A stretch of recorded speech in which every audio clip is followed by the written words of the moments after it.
اعوذ باللہ من الشیطان اللعین الرجیم بسم اللہ الرحمن الرحیم الحمد للہ رب العالمین الصلاة والسلام علی اشرف الانبیاء والمرسلین سیدنا ابی القاسم محمد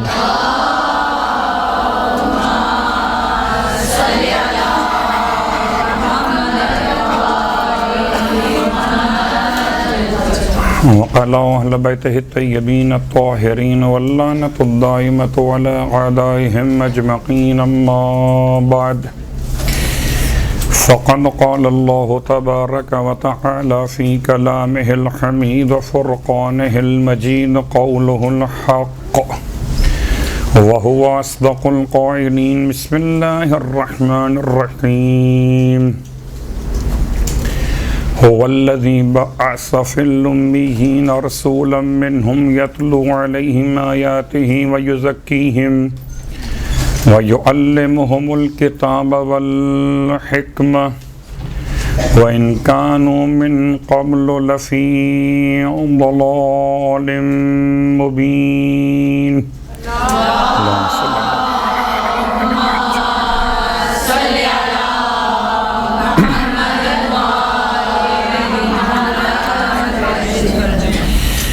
تعریفیں خداوند متعال واجب الوجود کے لیے ہیں اور تمام حمد و ثنا کے بعد درود و سلام ان نزوات مقدسات کے لیے جو باعث خلقت کائنات اور اشرف موجودات ہیں. اللہم صل علی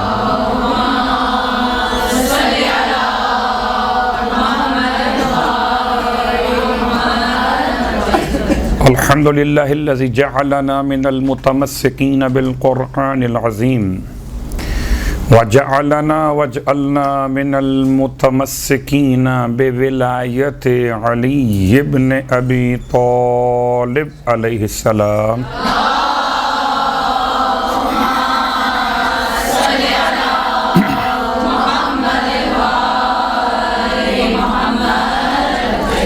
وجعلنا وإياكم إن شاء الله من الطالبين بالثأر الحسين مع وليه الإمام المهدي من آل محمد عليهم السلام.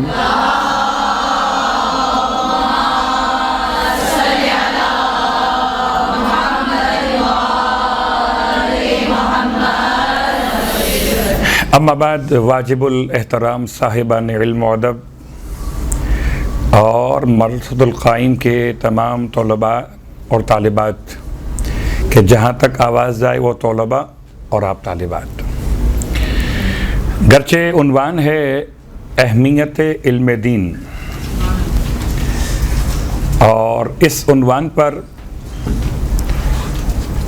انسان جتنا بھی گفتگو کرے وہ نامکمل رہے گی کہ مسلسل اس عنوان کا تعلق انسان کے مبدأ سے اور انسان کے معاد تک ہے.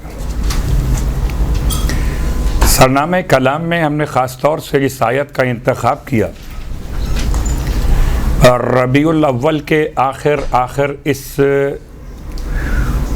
لمحات کے اندر اللہ کے حبیب کے مقصد بعثت کے ساتھ علم دین کو مربوط کرتے ہوئے سورہ مبارکہ الجمعہ کی آیت نمبر 2 کہ جہاں پروردگار نے اپنی ذات کا تعارف کراتے ہوئے آیت نمبر 1 اور 2 کو ملاتے ہوئے اپنی 5 صفات کو بیان کیا. پہلی صفت الملک، اس کے بعد القدوس، اس کے بعد العزیز، اس کے بعد الحکیم، اور 5ویں صفت هو الذی بعث فی الامیین. خدا مالک، خدا بادشاہ، خدا ہر عیب سے مبرہ اور پاک اور پاکیزہ.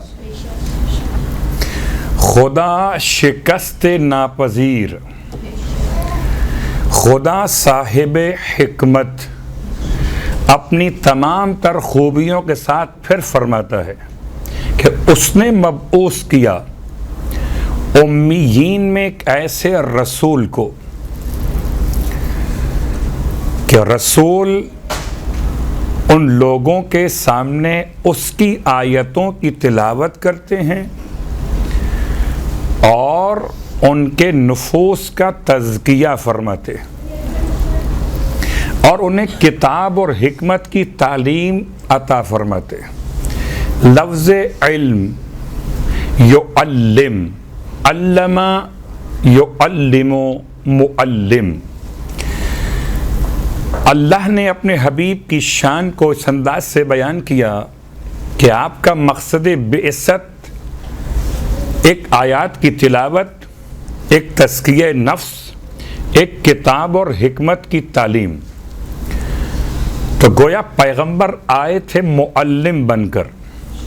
خود آپ کے اپنے الفاظ انما بعثت معلما، مجھے خدا نے مبعوث کیا معلم بنا کر۔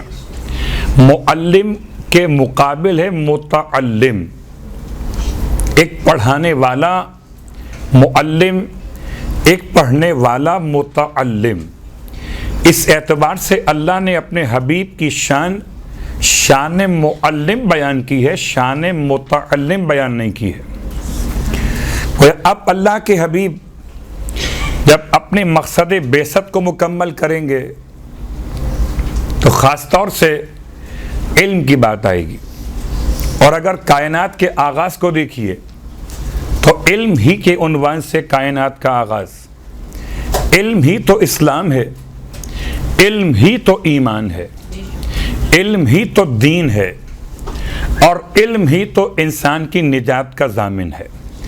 البتہ اس کو لفظ دین سے اگر ملا کے دیکھا جائے، بہت ساری ابحاث سے علم کو چھوڑتے ہوئے کہ کہیں اصولی بحث شروع نہ ہو جائے، علم کی اقسام، علم کی اہمیت، علم کی تعریف الگ الگ انداز سے کی گئی، کیونکہ ہمارا عنوان صرف علم نہیں ہے بلکہ علم دین کی اہمیت ہے۔ اب یہ تلاش کرنا کہ دین کا علم سے رابطہ ہے کہ نہیں ہے، بعض افراد یہ خیال کرتے ہیں شاید کہ دین اور ہے علم اور ہے، ضرورت تو نہیں ہے۔ تھینک یو، جزاک اللہ۔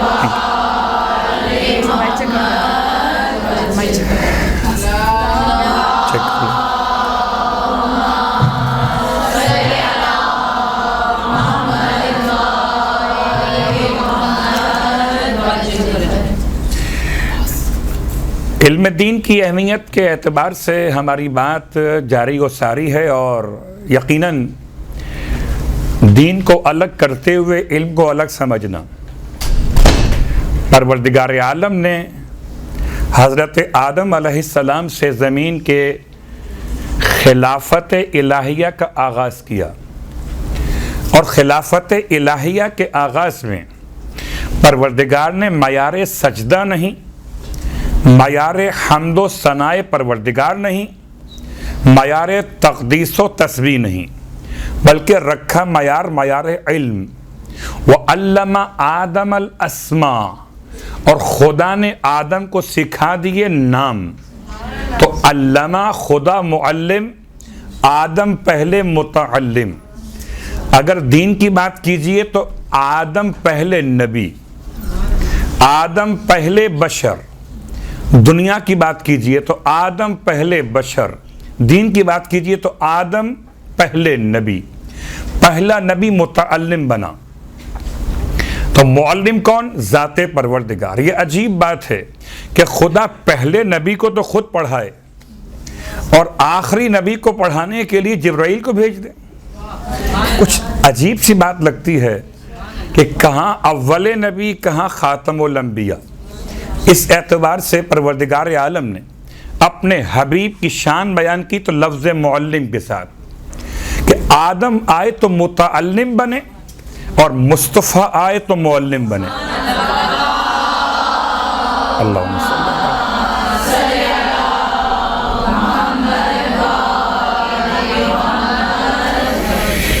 اور اب غور کیجئے کہ پروردگار نے اپنے حبیب کی شان میں لفظ معلم کو شامل کیا، اور آج بھی مسلمان حیران و پریشان کہ پیغمبر جانتے نہیں تھے۔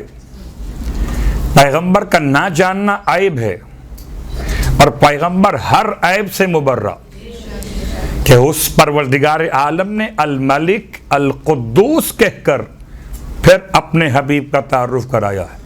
تو قدوس جب کسی کو بھیجے گا تو ایسے کو بھیجے گا جس میں کوئی عیب نہیں ہوگا۔ اگر وہ خدائے قدوس بھی کسی ایسے کو بھیج دے جو نہ جانتا ہو، تو پیغمبر کیوں آئے تھے؟ یہ کائنات کیوں بنائی گئی؟ اول بشر، اول نبی اگر متعلم اور خدا معلم، پھر خدا بند عالم نے پورے قرآن مجید میں غور کیجئے 114 صورتوں میں سے اگر علم اور علم کے مشتقات، مادہ علم سے نکلے ہوئے الفاظ، چاہے وہ افعال کی شکل میں ہوں کہ اسما کی شکل میں ہوں، اگر علماء نے شمار کیے تقریباً 789 علم اور علم کے مشتقات جو پورے قرآن میں استعمال ہوئے، 789 مقامات پر پروردگار نے علم کے اور اس کے مشتقات کو قرآن میں رکھا۔ اگلا جملہ آپ کی خدمت میں کہ اگر دیکھا جائے تو 114 صورتوں میں اس کا اگر ایوریج لیا جائے تو ہر سورے میں کم از کم 7 مرتبہ علم کی بات آئی ہے۔ کیا مطلب؟ غور کیجئے کہ گویا ہفتے کے 7 دن، اور خدا یہ چاہتا کہ ہر دن علم کی بات کی جائے، کوئی دن ایسا نہ ہو کہ علم کے بغیر مکمل ہو جائے۔ اور جب بات پروردگار عالم نے آغاز نزول وحی کی فرمائی تو عجیب بات ہے کہ وحی پہاڑ پر آئی تھی، کلاس میں نہیں آئی تھی۔ کلاس میں وحی آتی بات اور ہوتی، وحی پہاڑ پر کیوں آئی؟ آج بھی زمانہ سمجھ سکتا ہے کہ کلاس عمارت کو نہیں کہتے، جہاں بھی کوئی بیٹھ جائے سیکھنے کے لیے اور کوئی سکھانے کے لیے تو اسی مقام کو کلاس کہہ سکتے ہیں، چاہے پہاڑ ہی کیوں نہ ہو۔ تو پہلی وحی جبل نور پر، غار حرا پر، جبل قرآن پر، رجب کی 27ویں شب میں پروردگار عالم کی طرف سے آئی، اور پیغمبر نے اپنی زبان مقدس سے انسانیت کو پہلا پیغام دیا۔ نہ نماز کا دیا، نہ روزے کا دیا، نہ حج کا دیا، نہ زکوٰۃ کا دیا، پہلا پیغام دیا، اقرا بسم ربک الذی خلق، پڑھو اپنے رب کے نام سے۔ وہ پڑھانے آیا تھا، پڑھنے نہیں۔ جو پڑھانے آیا ہو وہ کہیں سے پڑھ کر آتا ہے، جو پڑھنے آیا ہو وہ کہیں سے پڑھ کر نہیں آتا بلکہ یہاں آ کر پڑھتا ہے۔ تو خدا نے اپنے حبیب کو پڑھانے کے لیے بھیجا۔ اب دین کس سے ملا؟ ختم یہ مرتبہ سے۔ علم کس سے ملے گا؟ ختم یہ مرتبہ سے۔ مرکز اور مخزن ایک ہی گھر ہے۔ اس لیے آپ فرماتے ہیں انا مدینۃ العلم وعلی بابھا، میں شہر علم،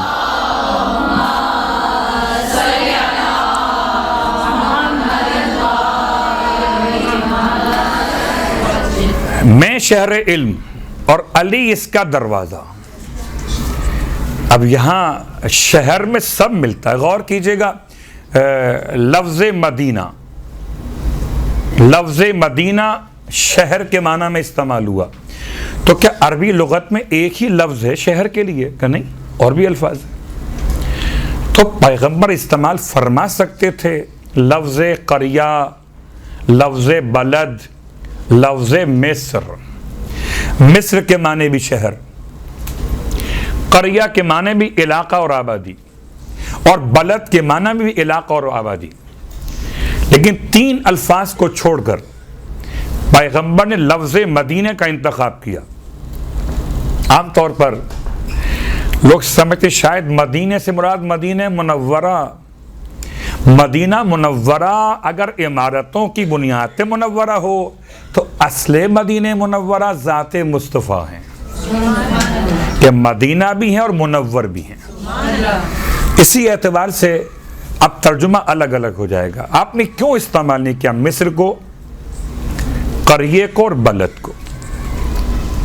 بلد کہتے ہیں، بلکہ قریہ اولاً سمجھیے، قریہ کہتے ہیں چھوٹے سے گاؤں کو، کہ جہاں پر اندر کے رہنے والوں کے لیے سامان ضرورت باہر سے آتا ہو، وہ اپنی ضروریات کے لیے کسی اور بڑے شہر کے محتاج ہوں.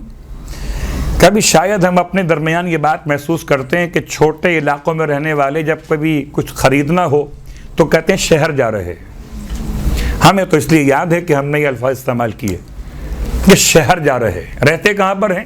جنگل میں نہیں، رہتے آبادی میں ہیں، لیکن چونکہ اس آبادی میں ضروریات کے تمام وسائل موجود نہیں ہیں تو شہر جا رہے. تو ایک ہے لفظ قریہ، اسے آپ کہتے ہیں چھوٹا علاقہ یا گاؤں. ایک ہے لفظ بلد، کہ جہاں پہ کچھ سامان تو مل جاتا ہے مگر سارا سامان نہیں ملتا. آپ کہہ سکتے ہیں چھوٹی مارکیٹ تو ہے، ایک آدھ دکان تو ہے، مگر مکمل بازار نہیں ہے. ضروریات پوری کرنے کے لیے کسی اور طرف جانا ہی پڑتا ہے. اور مصر کہتے ہیں اتنے بڑے شہر کو کہ جو اپنی ضروریات تو پوری کر سکتا ہو مگر کسی اور علاقے کی ضروریات کو پورا کرنے میں قاصر ہو. اتنا بڑا بازار ہے کہ اپنے علاقے کے اعتبار سے تو یہ مکمل ہے، لیکن اگر یہاں سے بہت زیادہ ڈیمانڈ بڑھ جائے تو یہ تمام علاقوں میں سامان سپلائی نہیں کر سکتا. مدینہ کہتے ہیں ایسے شہر کو جو اپنے رہنے والوں کی ضروریات بھی مکمل کرتا ہو اور جس کو وسائل چاہیے ہوں ان کو وسائل فراہم بھی کرتا ہو.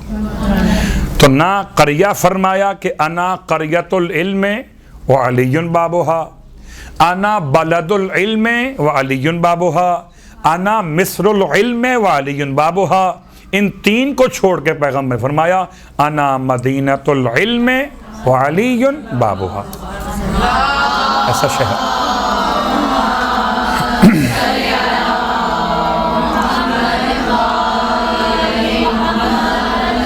لفظ مدینہ کی وضاحت کے ساتھ اب آئیے غور کیجئے کہ پروردگار عالم نے قرآن مجید میں مختلف مقامات پر صرف علم کے لفظ کے علاوہ کچھ ایسے الفاظ رکھے جو علم کے ہم معنی ہیں، علم کے معنی میں استعمال کیے گئے، جن میں سے ایک ہے الفکر، ایک ہے النظر، ایک ہے العقل، ایک ہے الہدا. یہ سب کیا ہیں؟ الآیت، البینۃ، البرہان، الحجت. یہ تمام کے تمام الفاظ علم کے معنی میں قرآن میں استعمال کیے گئے. آیت کے معنی بھی علم، برہان کے معنی بھی علم، حجت کے معنی بھی علم، حکمت کے معنی بھی علم، عقل کے معنی بھی علم، فکر اور نظر کے معنی بھی علم، اور ہدایت کے معنی بھی علم. وَإِن كَانُوا مِن قَبْلُ لَفِي ضَلَالٍ مُبِينٍ. گرچہ اس پیغمبر کے آنے سے پہلے یہ تمام امیین کیا تھے؟ کھلی ہوئی گمراہی کے اندر تھے. تو گمراہی جہالت ہے اور علم روشنی ہے. جو روشنی خدا تک پہنچائے اسے علم دین کہتے ہیں. جو انسان کے پیٹ بھرنے کا انتظام کر لے، خدا تک نہ پہنچائے. بات کو اگر یوں ادا کر لیجئے کہ وہ معلومات جو انسان کو خودی تک پہنچائیں وہ علم دنیا، اور جو انسان کو خودی سے بڑھ کر خدا تک پہنچائے وہ علم دین ہے. سبحان اللہ. کیا مطلب؟ عام طور پر ہمارے درمیان یہ بڑا فرق رہتا ہے کہ جناب قرآن پڑھ لیا تو آپ نے علم دین حاصل کیا ہے، فقہ پڑھ لیا تو آپ نے علم دین حاصل کر لیا. علم دین اخلاقیات کا نام بھی، علم دین عقائد کا نام بھی، علم دین احکام کا نام بھی. اور ان تمام مسائل کے ساتھ آیات قرآن پہ غور کیجئے اور پھر ان کے آثار ملاحظہ کیجئے. اللہ کے فرمان میں خاص جملہ سورہ مبارکہ مجادلہ میں. سورہ مبارکہ مجادلہ گرچہ نام ایسا ہے کہ مجادلہ جدال کو کہتے ہیں، مگر اس میں بھی خدا نے علم کی بات بیان کی. پورے قرآن میں ایک ایک مقام تلاش کریں گے تو بہت طویل گفتگو ہے. یرفع اللہ الذین آمنوا منکم والذین اوتوا العلم درجات، سورہ مجادلہ کی آیت نمبر 11. اس کی ابتدا ہے کہ یا ایھا الذین آمنوا اذا قیل لکم تفصحوا فی المجالس فافصحوا یفصح اللہ لکم وَإِذَا قِيلَ لَكُمُ انشُزُوا فَانشُزُوا. اے صاحبان ایمان، جب تم سے کہا جائے، اب یہ آیت ہم پڑھ رہے ہیں اور اللہ کے رسول کے بارگاہ میں آداب مجلس بیان کیے جا رہے. اصحاب بدر کا مرتبہ باقی اصحاب غیر بدر سے بلند قرار دیا گیا، اور یہ اصحاب جب کبھی آتے تھے تو پیغمبر ان کے لیے خاص انتظام فرماتے تھے. ایک مرتبہ کچھ اصحاب بدر لیٹ پہنچے اور صفہ یعنی چبوترے پر بیٹھنے کی جگہ ختم ہو گئی. پھر ایک مزاج ہے بیٹھنے والوں کا، آپ کو شاید اندازہ ہو، ہمیں اس لیے اندازہ ہے کہ جماعت میں جب لوگ آ کے بیٹھتے ہیں تو ذرا سا اطمینان سے بیٹھتے ہیں کہ ایک آدھ جگہ سائٹ کی کور کر لیتے ہیں، اور اس کے بعد کچھ کہیے تو کہتے ہیں یہ تو صفیں بنی ہوئی ہیں تو ہمیں جتنی صفیں بنی ہوئی ہیں اسے تو کور کرنا ہے.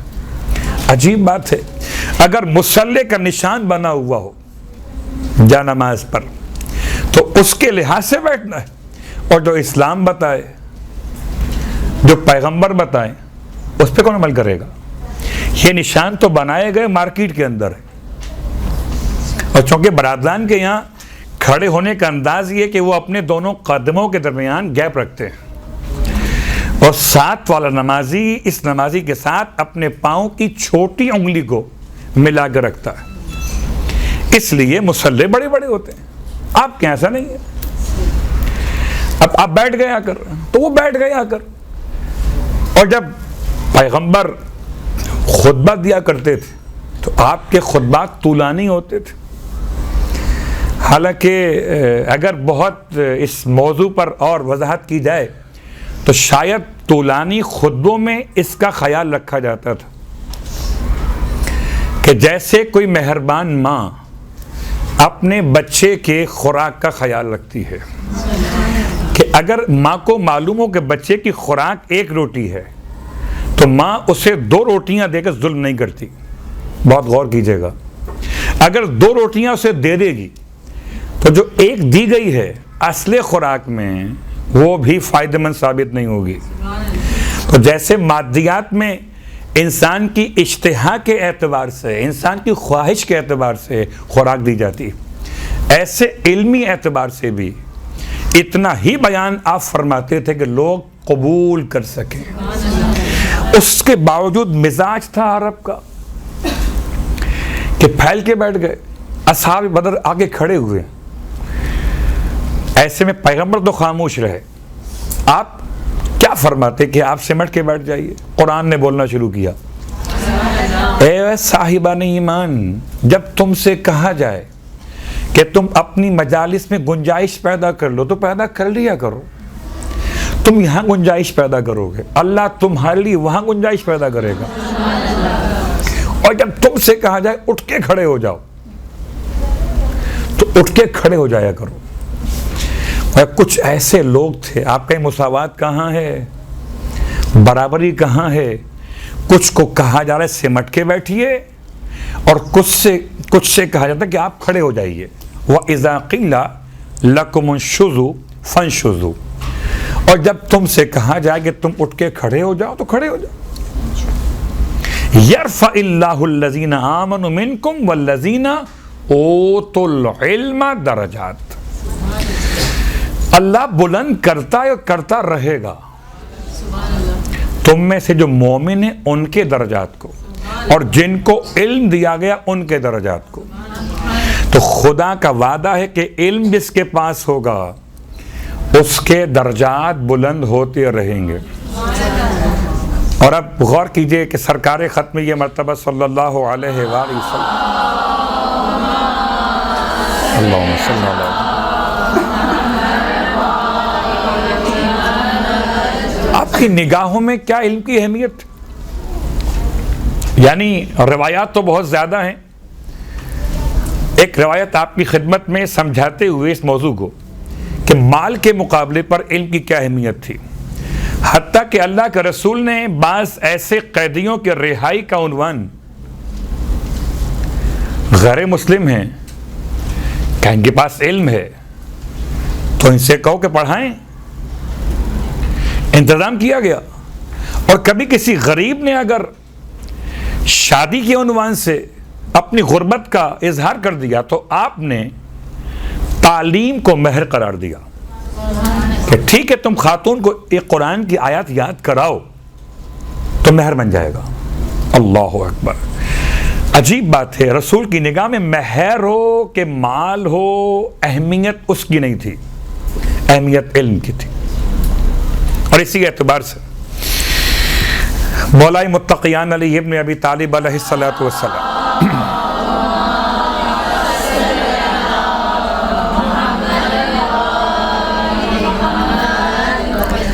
فرماتے ہیں، اور یہ خاص جملہ مولا کا جناب کمیل ابن زیاد سے، یا کمیل العلم خیر من المال، العلم یحرسک وانت تحرس المال، والمال تنقصه النفق، والعلم یزک علی الانفاق۔ امام ارشاد فرماتے ہیں کمیل العلم خیر من المال، علم مال سے بہتر ہے۔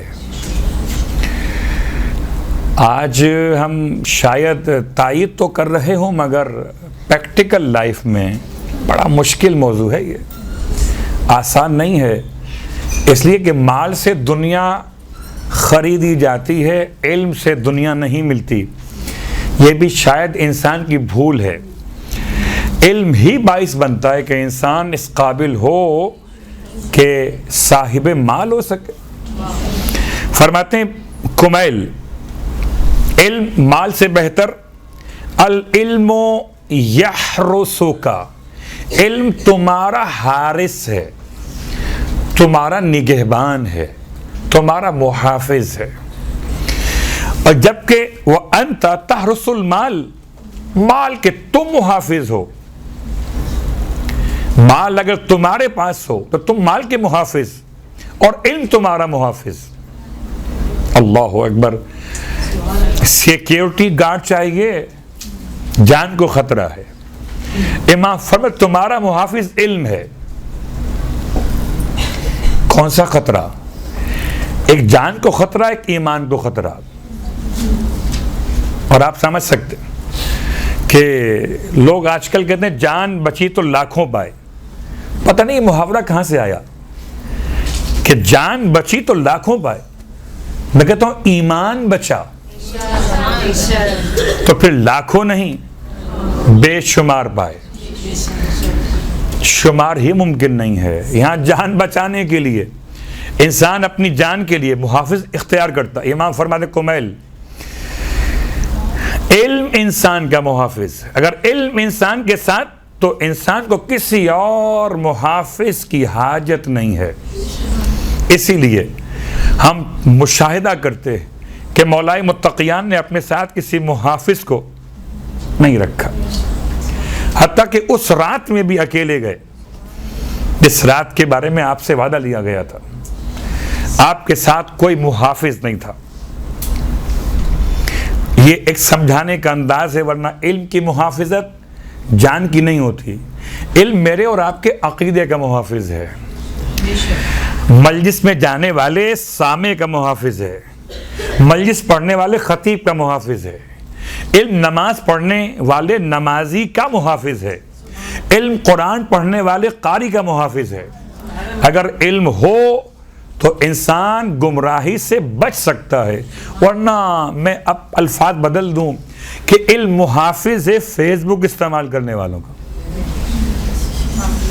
اگر علم نہ ہو تو یہ فیس بک جو ہے ہمارے ایمان کے لیے ایسے ہی خطرہ ہے جیسے باہر ہماری جان کے خطرات موجود ہیں. العلم خیر من المال. پھر امام فرماتے کمیل مال کی برائی ایک یہ ہے کہ مال خرچ کرنے سے کم ہو جاتا ہے اور علم خرچ کرنے سے بڑھ جاتا ہے. گویا اب یوں سمجھیے کہ مال انسان کو بخیل بناتا ہے اور علم انسان کو کریم بناتا ہے. کہ انسان بخل کرتا کبھی جب کہ اسے معلوم ہو کہ یہ کم ہو جائے گا, اور جہاں معلوم ہو کہ کم نہیں ہوگا. مثال کے طور پر مادی مثال ہے کہ اگر آپ سمندر کے پاس کھڑے ہوں تو آپ کو پانی بھر کے دینے میں کوئی مشکل پیش نہیں آتی. سمندر کوئی آپ سے پانی مانگے ہاتھ دھونے کے لیے, پاؤں صاف کرنے کے لیے, تو آپ پانی بھر بھر کے دے سکتے. سمندر ہے نا, کم تو نہیں ہوگا. لیکن اگر یہی پانی کسی بوتل کے اندر ہو, کوئی آپ سے مانگے کہ ہاتھ دھونے پاؤں دھونے, تو آپ ناپ تول کے دیں گے, کیونکہ پانی ختم ہو جائے گا. تو جو ختم ہو جائے اس چیز کو دینے میں انسان بخیل ہو سکتا ہے, اور جو ختم نہ ہوتی ہو بلکہ بڑھ جاتی ہو. شاید سمندر بھی علم کے مقابلے پر وہ کمال نہیں رکھتا کہ سمندر بھی بالآخر اگر اس سے پانی لیا جائے تو شاید محسوس ہو کہ پانی کم ہو گیا. لیکن امام فرماتے ہیں کہ خود علم کا سمندر ہے.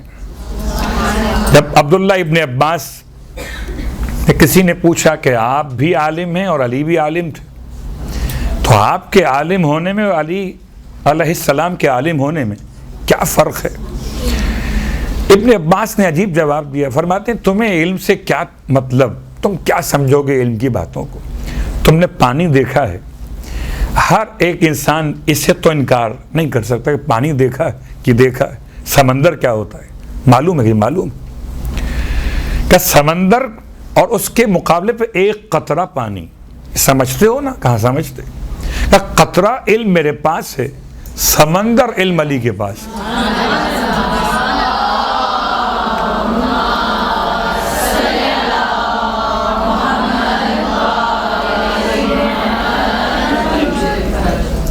اس کے بعد ایک اور روایت آپ کی خدمت میں, اور یہ روایت سرکار ختم یہ مرتبہ صلی اللہ علیہ وآلہ وسلم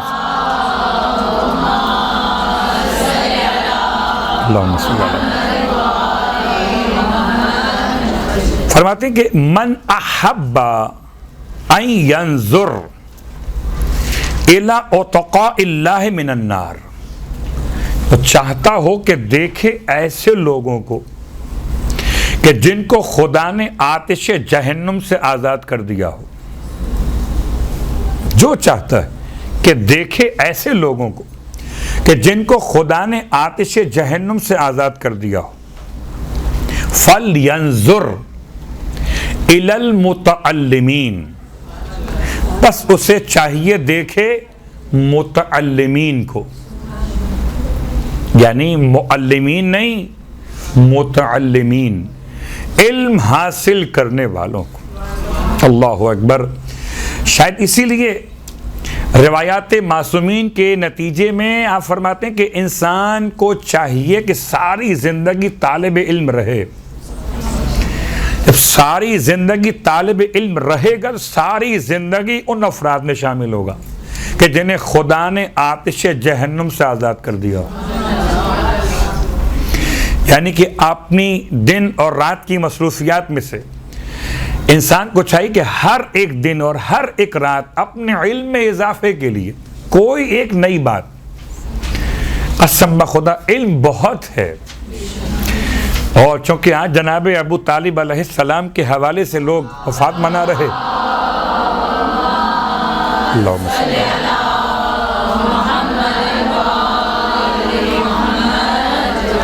حضرت ابو طالب علیہ السلام صاحب علم تھے کہ نہیں تھے؟ آپ نے کون سی ڈگری حاصل کی تھی؟ ماسٹرز تھے، ڈاکٹریٹ آپ نے کیا ہوا تھا، کیا تھے آپ؟ کہ وارث وصی نبی تھے، وارث کعبہ تھے اور کفیل مصطفیٰ تھے۔ اگر کفیل مریم صاحب قلم ہو تو کفیل مصطفیٰ صاحب علم تو ہوگا۔ حضرت مریم کا کفیل کون؟ جناب زکریا علیہ السلام۔ تو کم از کم لیول دیکھیے مریم کا اور مصطفیٰ صلی اللہ علیہ وآلہ وسلم۔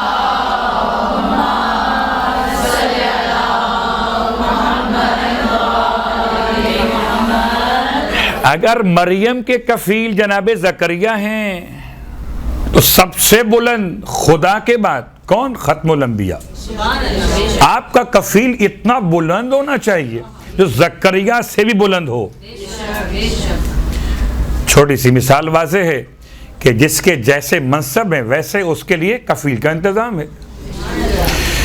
تو بات جناب ابو طالب علیہ السلام کے حوالے سے حکیم ابن سیفی، سواد یہ فے اور یہ سیفی، حکیم ابن سیفی ایک شخص عرب میں گزرا ہے، بڑا پڑھا لکھا انسان، حکمت کے اعتبار سے، ادب کے لحاظ سے، اور عربی ادب میں خاص کمال حاصل کیا۔ اس سے پوچھا گیا کہ تمہارا استاد کون ہے؟ تو شاید کبھی کبھی لوگ پوچھتے ہیں کہ اگر جناب ابو طالب عالم تھے تو آپ کا شاگرد کون ہے؟ تو میں کہتا ہوں کہ اگر شاگرد ابو طالب تلاش کرنے ہیں تو ان کو دیکھ لیں جو ابو طالب کی گود میں پلے ہوں۔ تو یہاں تو آ کر لوگ رک جاتے ہیں۔ حکیم ابن سیفی یہ تو گود میں پلا ہوا نہیں ہے۔ اس سے پوچھا گیا کہ تمہارا استاد علم میں، حکمت میں، ادب میں کون ہے؟ عجیب بات، اس نے کسی کا نام نہیں لیا سوائے جناب ابو طالب کے۔ میرا استاد ابو طالب۔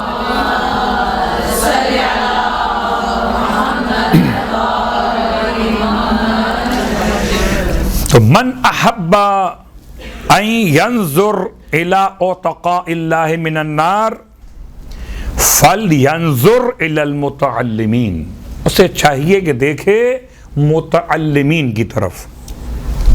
فوالذی نفسی بیدہ، آپ فرماتے پس قسم اس ذات کی جس کے قبضے میں میری جان ہے،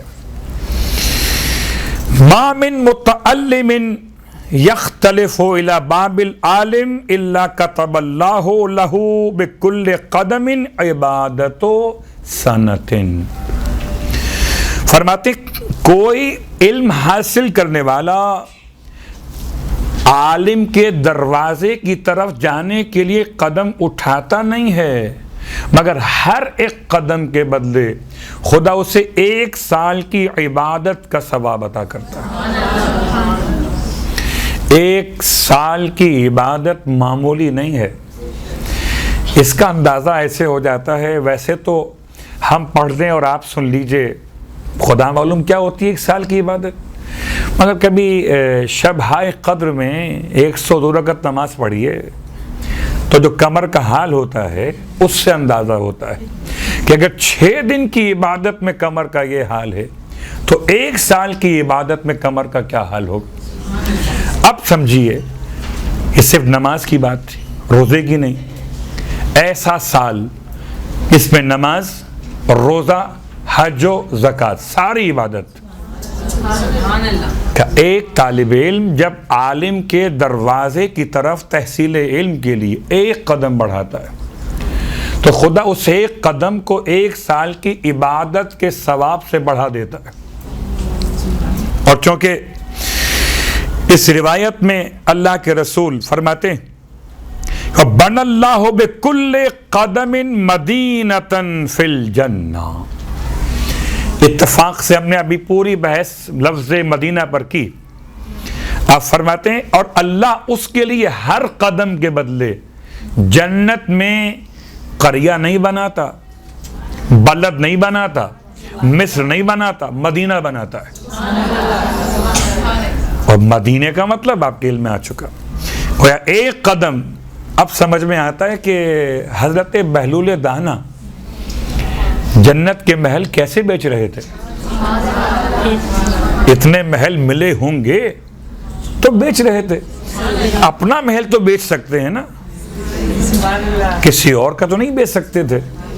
تو آپ کو اتنے محل ملے ہوں گے کہ آپ نے اسے اپنے ہاتھ سے خود بیچ دیا. تو شہر ایک قدم کے بدلے ایک شہر جنت میں. لوگ کتنی خواہش کرتے ہیں بڑا سا مکان ہو, 1000 گز کا ہو, اس میں 400 گز کا لان بنا دیا جائے, 600 گز پر عمارت بنے. اگر قدم اٹھائیں علم کے لیے تو ایک شہر جنت میں بنے گا, شہر بنے گا. اور آپ سمجھ سکتے ہیں کہ جب شہر کہا جائے گا تو شہر میں جو چیزیں پائی جاتی ہیں تمام پائی جائیں گی. اب خوراک کا مسئلہ ہو, لباس کا مسئلہ ہو, مشروبات کا مسئلہ ہو کہ مکانات کا مسئلہ ہو. وَبَنَى اللَّهُ بِكُلِّ قَدَمٍ مَدِينَةً فِي الْجَنَّةِ وَيَمْشِي عَلَى الْأَرْضِ وَهِيَ تَسْتَغْفِرُ لَهُ. اور جو وہ قدم اٹھاتا ہے زمین پر چلنے کے لیے, زمین اس کے لیے خدا سے مغفرت طلب کرتی ہے. یہی زمین ہے جو اعمال سنائے گی میرے اور آپ کے. سورہ زلزال, جب زمین کو زلزلہ ہوگا, وَإِذَا زُلْزِلَتِ الْأَرْضُ زِلْزَالَهَا وَأَخْرَجَتِ الْأَرْضُ أَثْقَالَهَا وَقَالَ الْإِنسَانُ مَا لَهَا يَوْمَئِذٍ تُحَدِّثُ أَخْبَارَهَا. یہ ساری خبریں سنائے گی زمین. سنائے گی کسے وہ الگ موضوع, یا کوئی ایک انسان ہوگا تو زمین سے بات کرے گا تو زمین اس کی بولی سمجھے گی. تو زمین کو اگر تراب کہتے ہیں تو کوئی بوتراب بنایا گیا. اللہم صلی اللہ.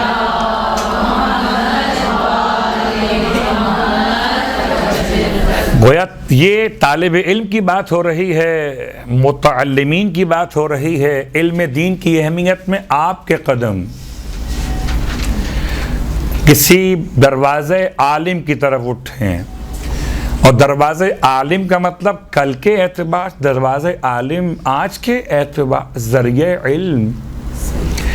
آپ جو 1 MB استعمال کرتے ہیں کوئی معلومات سرچ کرنے کے لیے, یہ قدم شمار ہوگا. یہ قدم ہوائی ہے. اب قدم ارضی سے زیادہ آسان قدم ہوائی ہے.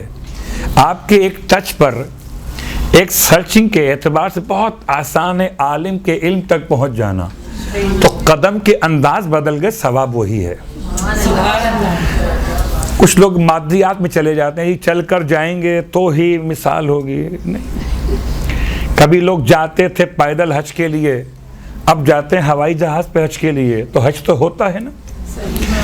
اس اعتبار سے وَيَمْشِي عَلَى الْأَرْضِ, وہ زمین جو سب کے اعمال بتائے گی, وہ زمین جو پکارتی ہے انسان کو کہ میرے سینے پہ چلنے والے, میرے جب پیٹ میں پہنچو گے تو تمہیں تمام تر حساب کتاب چکانے ہوں گے.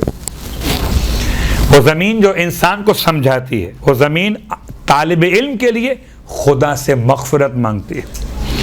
وَيَمْشِي عَلَى الْأَرْضِ وَهِيَ تَسْتَغْفِرُ لَهُ وَيُمْسِي وَيُصْبِحُ مَغْفُورًا لَهُ. اس کا دن اور شام, صبح اور شام طالب علم کے ایسے ہو جاتے ہیں کہ اس کے گناہ بخش دیے جاتے ہیں. وَشَهِدَتِ الْمَلَائِكَةُ أَنَّهُمْ أُتَقَاءُ اللَّهُ مِنَ النَّارِ. اور ملائکہ گواہی دیتے ہیں, شہد اللہ انہ لا الہ الا اللہ والملائکۃ وَأُولُو العلم قائما بالقسط. ملائکہ کی گواہی خدا کی وحدانیت کے بارے میں, اور گواہی ملائکہ کی طالب علم کے آتش جہنم سے آزادی کے بارے میں. یعنی ماہ رمضان میں تو خالی ایک دعا پڑھی جاتی ہے کہ پروردگار ہماری گردنوں کو آتش جہنم سے آزاد کر دے. اگر ہم اور آپ چاہیں کہ روز یہ عمل ہو جائے تو آسان ہے. ایک قدم بڑھائیے علم کی طرف، اور ایسا علم جو آپ کو مجھے خدا تک پہنچا دے، ہمارے عقائد کو مضبوط کرے، ہمارے احکام کو مستحکم کرے، ہمارے اخلاق کو مزین کرے۔ یہ علم دین انسان کو وہاں تک پہنچائے کہ جہاں دین لانے والا بانی نہیں، مبلغ دین، بانی دین تو پروردگار عالم، مبلغ دین حضرات محمد اور آل محمد علیہم الصلاۃ والسلام۔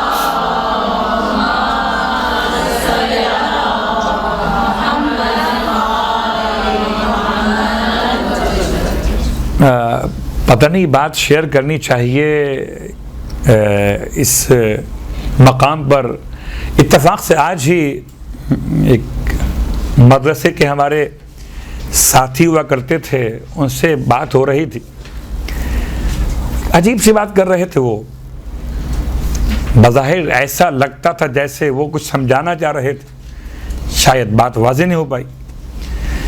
کہنے لگے ایک جگہ مجلس پڑھنے کے لیے گئے، اور مجلس پڑھنے کے بعد لوگوں نے وہ ایک مسئلہ کہ روزگار نہیں ہے، بے روزگاری بہت بڑھ گئی ہے، تو کہنے لگے ہم نے کہا کہ آپ ان مقامات پہ کیوں غور نہیں کرتے کہ جہاں سے بے روزگاری انسان کو پریشان نہیں کر سکتی؟ کیا مطلب؟ کہ ہم نے کہا لوگوں سے کہ آپ آئیے، اس فیلڈ میں آئیے، خطیب بنیے، ذاکر بنیے، روزی کمائیے۔ عجیب سی بات تھی میرے لیے، شاید وہ بات سمجھا نہیں پائے اپنی۔ انما الاعمال بالنیات، کوئی دین سے لینے کے لیے آیا ہے، کوئی دین کو دینے کے لیے آیا ہے، تو لینے کے لیے جو آتے ہیں وہ کیسے کیسے ویسے ویسے ہو جاتے ہیں، اور جو دین کو دینے کے لیے آتے ہیں وہ کبھی ابو طالب کہلاتے ہیں، کبھی ختیجہ طاہرہ بن جاتے ہیں۔ تو دینے والے بنیے۔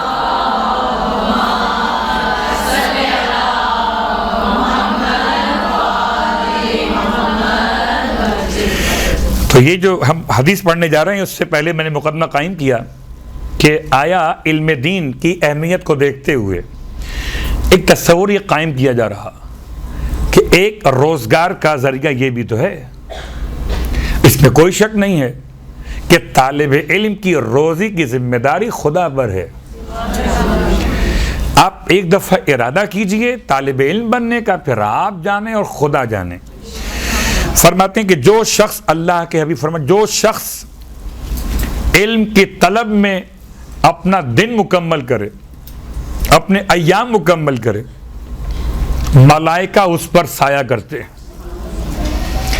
اور اسے مبارکباد پیش کی جاتی ہے کہ اس کی معیشت میں برکتیں داخل کر دی گئیں اور اس کے رزق میں خدا کوئی کمی نہیں کرتا۔ چلیے آپ ممبر سے نہ صحیح، آپ خدمت دین سے نہ صحیح، مگر اپنے گھر میں رزق مسائل حل کرنے کے لیے جیسے اور اعمال انجام دیے جاتے ہیں، مجھے معاف کیجیے گا سخت جملہ ہے، سورہ واقعہ کیوں پڑھ رہے ہیں؟ کہ روزی بڑھانے کے لیے۔ تو یہ بھی تو غلط ہے نا، سورہ واقعہ کیوں پڑھ رہے ہیں؟ کہ روزی بڑھانے کے لیے۔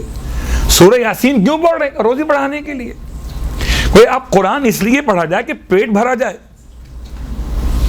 چاہے فہم پورا مکمل ہو نہ ہو، پیٹ تو بھر جائے۔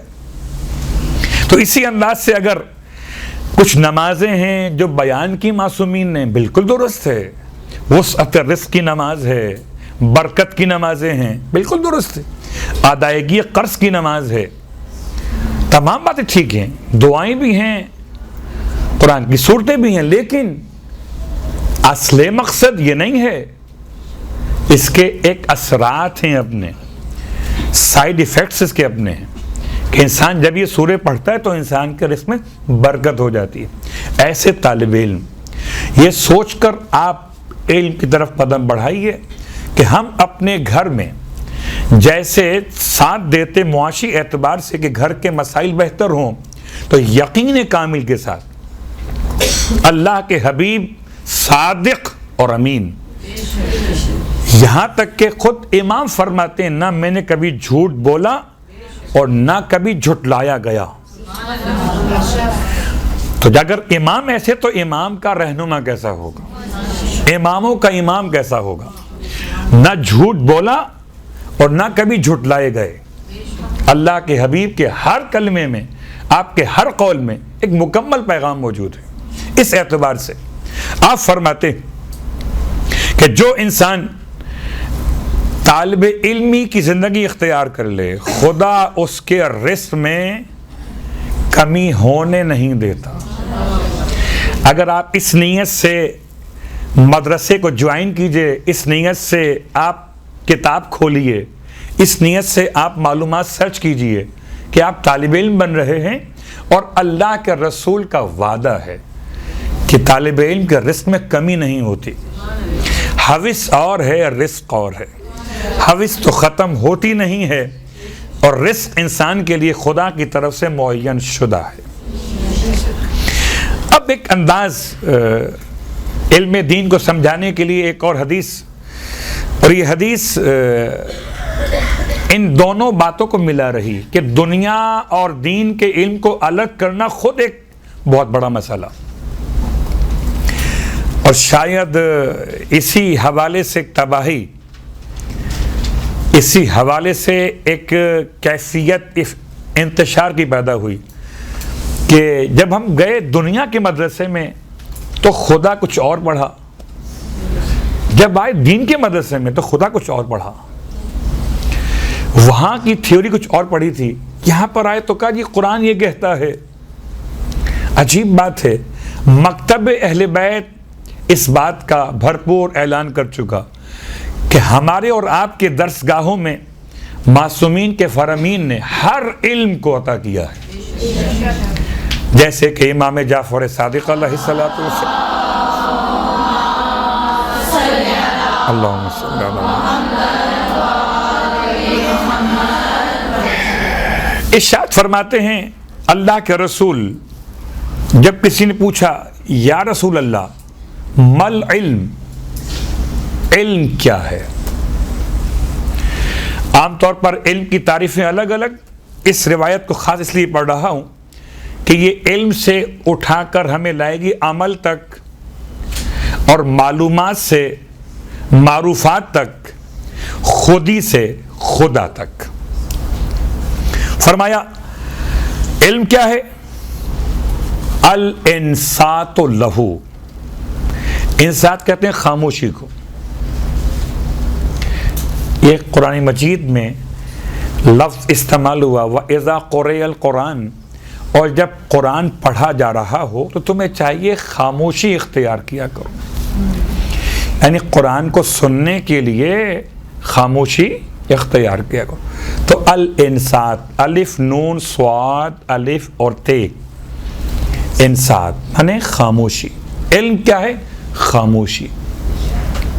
بہت غور کیجئے گا، اور لائبریریز کے اندر، مکتبے کے اندر خاموشی انتہائی اہمیت کی حامل ہوتی ہے، اور انسان اگر خاموشی کے ماحول میں نہ ہو، شور و غل مچا ہوا ہو، تو انسان سب کچھ پڑھنا بھی چاہ نہیں پڑھ سکتا۔ آپ نے علم کی ابتدا بیان کی، علم خاموشی۔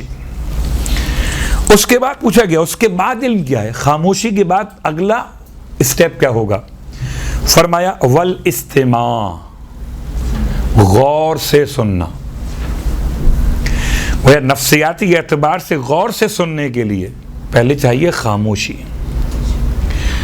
اس کے بعد غور سے سننا۔ کبھی خاموشی ہوتی ہے اور انسان خلاؤں میں گھور رہا ہوتا ہے۔ ایک ہے سماع اور ایک ہے سماعت کے اعتبار سے لفظ استماع، غور سے سننا۔ اور یہ جملہ استعمال ہوتا ہے بہت زیادہ کہ غور سے سننا اور ہے اور صرف سننا اور ہے۔ علم کے مسئلے میں صرف سننا کافی نہیں ہے، غور سے سننا۔ نمبر 3 والحفظ، اس کے بعد علم کیا ہے؟ اگلا اسٹیپ کیا؟ اسے یاد کر لینا۔ اگر آپ نے صرف سنا ہو، غور سے نہ سنا ہو تو یاد نہیں کر سکتے۔ نمبر 4 والعمل، عجیب بات، علم کی بات شروع ہوئی، فرمایا خاموشی، غور سے سننا، اسے یاد کرنا، پھر اس پہ عمل کرنا۔ ہم نے یہ محسوس کیا کہ دنیاوی علوم میں علم تو ہے مگر عمل نہیں ہے، اور اللہ کے حبیب نے اسٹیپ بائی اسٹیپ بیان کیا۔ اس کے بعد ہے العمل، اور عمل کے بعد بھی خاموشی نہیں ہے، والنشر، پھر اس کو پھیلانا۔ اور وہی بات پھر پلٹ کے آ گئی، جب ہم نشر کی منزل پر آئیں گے اور جتنا علم دوسروں کو دیں گے اتنا علم بڑھنا شروع ہوگا۔ علم کیسے بڑھتا ہے؟ دوسروں کو علم دینے سے۔ تو چھوٹی سی مثال اپنے زمانے تدریس کی، کہ جب درس دینا ہوتا تھا تو رات کو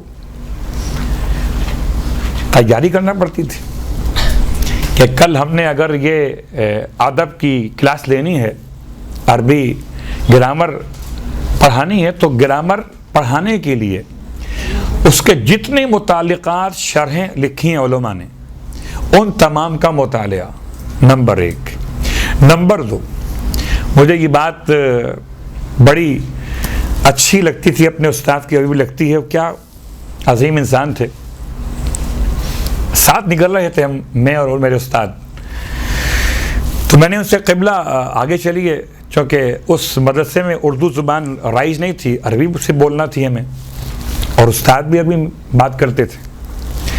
ان سے کہا کہ آپ آگے بڑھیے۔ استاد، اور صرف استاد نہیں بلکہ مدرسے کے پرنسپل تھے، تو کہنے لگے کہ نہیں آپ آگے بڑھیے۔ میں نے کہا آپ استاد ہیں اور ہم آپ کے شاگرد ہیں، ہمیں منطق مظفر پڑھاتے تھے، کہ آپ آگے بڑھیے۔ آپ استاد، آپ آگے چلیے۔ وہی جو لکھنؤ کا محاورہ ہے کہ آپ پہلے آپ اور پہلے آپ، اور ٹرین چلی گئی۔ لیکن یہ تہذیب ہے، اور میں خود اس بات کے لیے تجربہ کر چکا ہوں کہ جو اپنے استاد کا احترام کرے اس کے شاگرد اس کا احترام کرتے ہیں۔ آپ آگے چلیے۔ تو کہنے لگے نہیں بیٹا آپ آگے چلیں۔ کیوں؟ کیا اس لیے کہ ہم استاد بنے جب آپ شاگرد بنے۔ اگر آپ شاگرد نہ بنتے ہم کس کے استاد ہوتے؟ تو انکساری کی ایک ایسی مثال قائم ہو گئی کہ استاد یہ کہتے جناب ہم چونکہ استاد ہیں اور اب آپ شاگرد ہیں تو آپ آگے بڑھیے، نہیں، بلکہ وہ روش اختیار کی گئی جو مولا نے اپنے غلام قمبر کو لباس قیمتی دلوا کر احسان نہیں کیا، اظہار محبت کیا۔ احسان اور ہے، محبت اور ہے۔ احسان بوجھ لگتا ہے، محبت بوجھ نہیں لگتی، بوجھ اتار دیتی ہے۔ قمبر پوچھتے ہیں مولا سے، مولا یہ آپ پہن لیتے اتنا قیمتی لباس؟ امام فرماتے ہیں قمبر ہم بوڑھے ہو گئے، تم ابھی جوان ہو، اور یہ قیمتی لباس جوانوں پہ زیب دیتا ہے، ہمارے لیے تو یہ والا کافی ہے۔ تو واقعاً سمجھانے کا طریقہ بھی ہو تو ایسا ہو کہ دل پر اثر کر جائے۔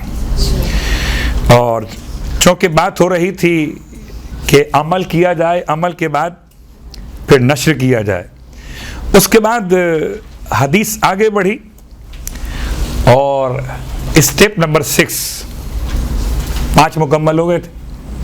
خاموشی، غور سے سننا، یاد کر لینا، عمل کر لینا، آگے بڑھا دینا۔ نمبر 6 کتابت۔ آپ فرماتے ہیں اللہ کے حبیب کے علم کو قید کر لو۔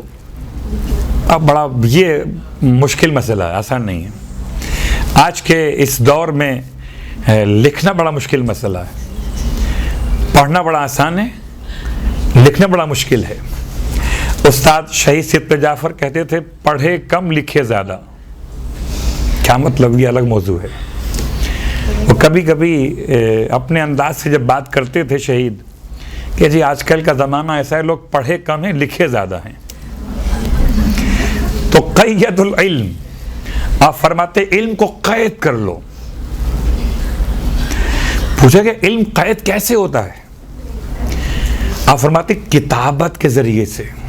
اور آپ غور کیجئے پورے قرآن میں علم کو قید کرنے کے لیے خدا نے سورہ قلم اتار دیا.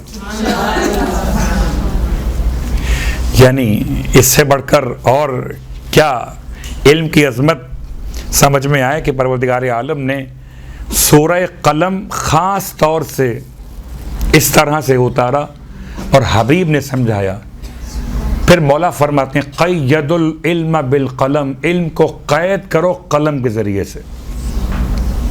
گرچہ اس میں بہت مشکل ہے، وقت بڑا چاہیے، لیکن میں سمجھتا ہوں کہ اگر آپ کبھی لکھ لیں تو بڑی آسانی ہو جاتی ہے. آسانی کیا ہو جاتی ہے کہ کبھی بعد میں 10 سال بعد 20 سال بعد، دیکھیے میں الفاظ ادا کر رہا ہوں، یہ الفاظ ہوا میں چلے جاتے ہیں. مرحوم جوادی صاحب علی اللہ مقامہ مجلسیں پڑھتے تھے تو ان کی مجلسیں ہوا میں ہیں. اس کے پاس محفوظ سن لے نہیں ہونے سے سکتا، لیکن جو آپ نے لکھا اور کتابت کے اعتبار سے شکل کتاب میں آ گیا، اب وہ چلتا رہے گا. الفاظ بدل دیجئے، قرآن بھی شکل کتاب میں اس لیے ہے کہ محفوظ ہو گیا ہے. سینوں میں رہتا، لوگ خالی پڑھتے اور سنتے تو یاد نہیں رہتا. اب لکھا وہ قرآن میں موجود ہے، جب چاہے قرآن نکال لیجئے. خیر اب لکھنے کا انداز بدل گیا، اب تو آپ نے اسکرین شاٹ لیا اور محفوظ کر لیا. لیکن بہرحال جس وقت یہ ڈیوائس ساتھ چھوڑ دے، ایسا نہ ہو کہ یہ کتابیں پانی میں گر گئیں تو علم جلا گیا. تو قید العلم بالقلم، علم کو قید کیجئے قلم کے ذریعے سے.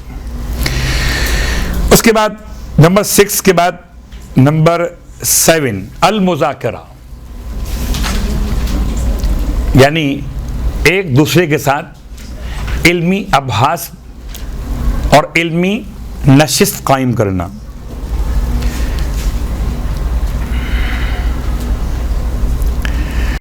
اس لیے اللہ کے رسول صلی اللہ علیہ وآلہ وسلم ارشاد فرماتے ہیں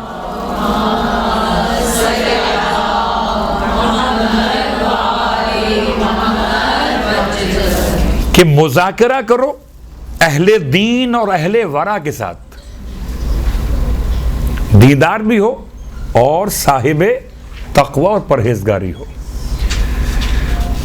اور اس میں کوئی شک نہیں کہ ہمارے درمیان جو مسائل تربیت ہیں، ہم پریشان شاید کم ہوتے ہیں کہ ہم تو خود بعمل اپنے گھر میں اپنے بچوں کی تربیت کے حوالے سے ہم نے استاد کا انتخاب کیسا کیا. استاد اگر بے عمل ہو،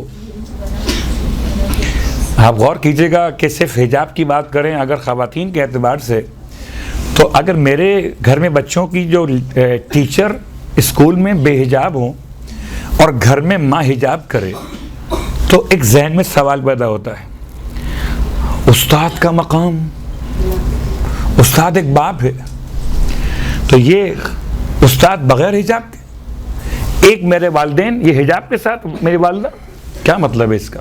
صحیح کون ہے غلط کون ہے؟ حجاب صحیح ہے جو میری ماں کر رہی ہیں یا بے حجابی صحیح ہے جو استاد کر رہے ہیں؟ آپ فرماتے ہیں مذاکرہ کرو. اور یہ واقعاً سرمایہ انسان خرچ کرے اچھے استاد کے انتخاب کے لیے کہ جو تربیت میں اتنا ہی بڑا عامل ہے جتنا بڑا خود انسان اپنے بچوں کے لیے. میرے عمل کو دیکھ کر میرے بچے تربیت حاصل کرتے ہیں، اسی طرح استاد کے عمل کو دیکھ کر استاد جھوٹ بولے، استاد بچوں کے ساتھ ایسی گفتگو کرے کہ جو تربیت کے خلاف ہو، تو آپ فرماتے ہیں کہ مذاکرہ کرو. یعنی اگر آپ کسی کے ساتھ علمی نشست رکھنا چاہتے ہیں تو خالی علم دیکھ کے مت رکھیے، دین دیکھ کے رکھیے اور تقوی دیکھ کے رکھیے. ہو سکتا ہے کسی کے پاس علم ہو دین نہ ہو، علم ہو دین بھی ہو تقوی نہ ہو. تو مذاکرہ جب بھی ہو تو صاحب دین اور صاحب ورع سے ہو۔ اس کے بعد اللہ کے رسول فرماتے ہیں کہ اگلا مرحلہ السوال، اور یہ روایت امام جعفر صادق علیہ الصلوۃ والسلام کی،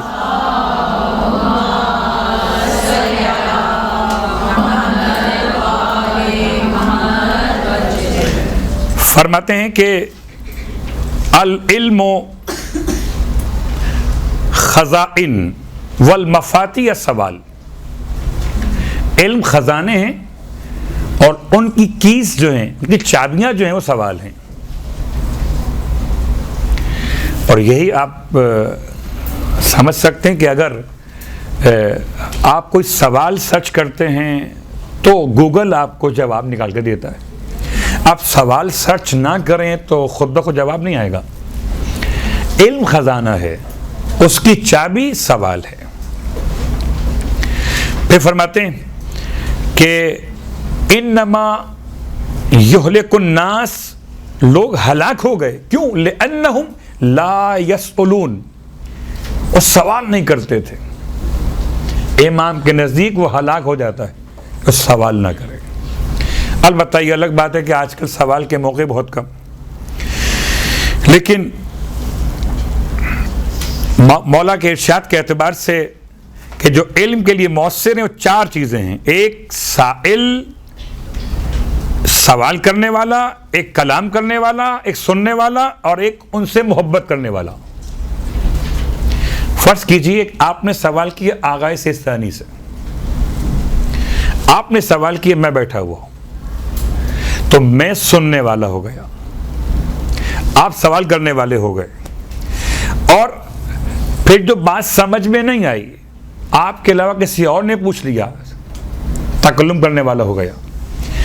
ہم تین افراد ہو گئے، ایک نے سوال کیا، ایک نے سوال کی وضاحت پوچھی، ایک سن رہا ہے، اور چوتھا ان تینوں سے محبت کر رہا ہے۔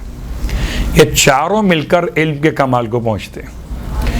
کیا مطلب؟ سوال کسی کا ہو، آپ کے کام کا ہو کہ نہ ہو، لیکن اگر کسی نے خزانہ کھولا ہے، اگر بینک کا مسئلہ ہو، اپنا اکاؤنٹ چیک کرنا چاہیں تو ہو سکتا ہے ہم دیکھیں کیا ہے ان کی اکاؤنٹ میں، تو اگر آپ نے تالا کھولا ہے خزانے کا تو مجھے چاہیے کہ میں بھی دیکھوں کہ میں بھی طالب علم۔ اور امام فرماتے ہیں کہ علم خزانہ اور سوال اس کی چابی۔ اور آخری بات، یہ 9 نمبر ہے، اسٹیپ نمبر 9، علماء کے ساتھ ہم نشینی، یعنی علماء کی صحبت کو اختیار کرنا۔ ایک ہے مذاکرہ وہ اور ہے، ایک ہے مجالسہ وہ اور ہے۔ یعنی میں اس کو آسان کر لوں، مذاکرہ کہتے ہیں اپنے طالب علموں کے ساتھ بیٹھ کر مباحثہ کرنا، ایک ہے مجالسہ یعنی علماء کے ساتھ بیٹھنا۔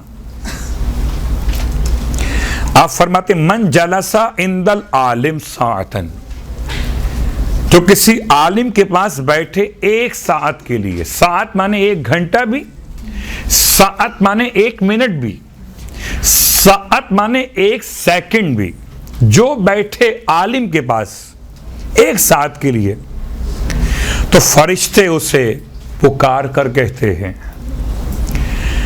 کہ تم جو بیٹھے ہو عالم کے پاس، تو مجھے میرے عزت و جلال کی قسم، میں تمہیں ضرور اس کے ساتھ جنت میں بٹھا دوں گا۔ خدا فرشتوں سے کہتا ہے اپنے اس بندے کے لیے کہ یہ جو بیٹھا ہے عالم کے پاس، اللہ اکبر، کبھی عالم تصور میں بیٹھیے امام جعفر صادق علیہ السلام کے پاس، بیٹھ سکتے، مشکل نہیں،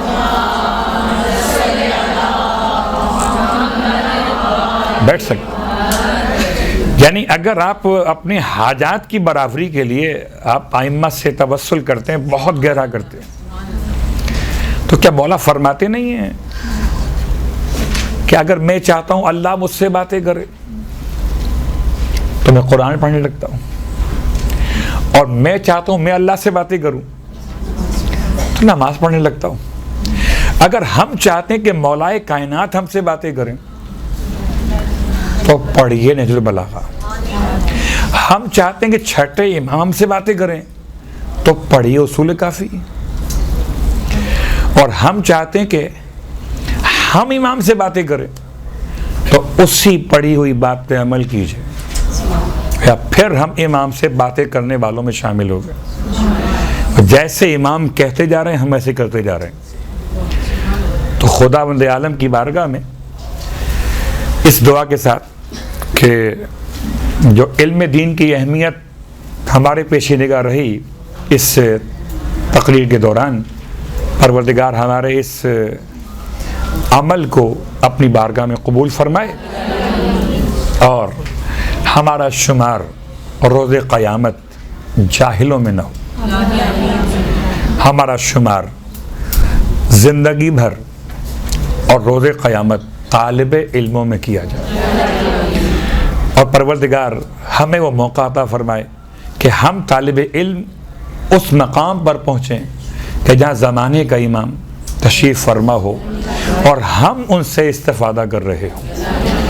پروردگار علم کے ساتھ ساتھ ہم سب کو عمل کی توفیق بھی عطا فرمائے اور امام علیہ السلام کے وسیلے سے جناب ابو طالب علیہ السلام کی ٹوٹی ہوئی قبر کی تعمیر کے اسباب فراہم فرمائے. جنت البقیع اور جنت المعلی ان دونوں قبرستانوں میں اور ان کے ماں سوا شہدائے احد اور دیگر مقامات مقدسہ کہ جو ویران کر دیے گئے ہیں ان کی تعمیر نو کے اسباب فراہم فرمائے. ربنا تقبل منا انک انت السمیع العلیم بجائے محمد وآلہ المعصومین برحمتک یا ارحم الراحمین.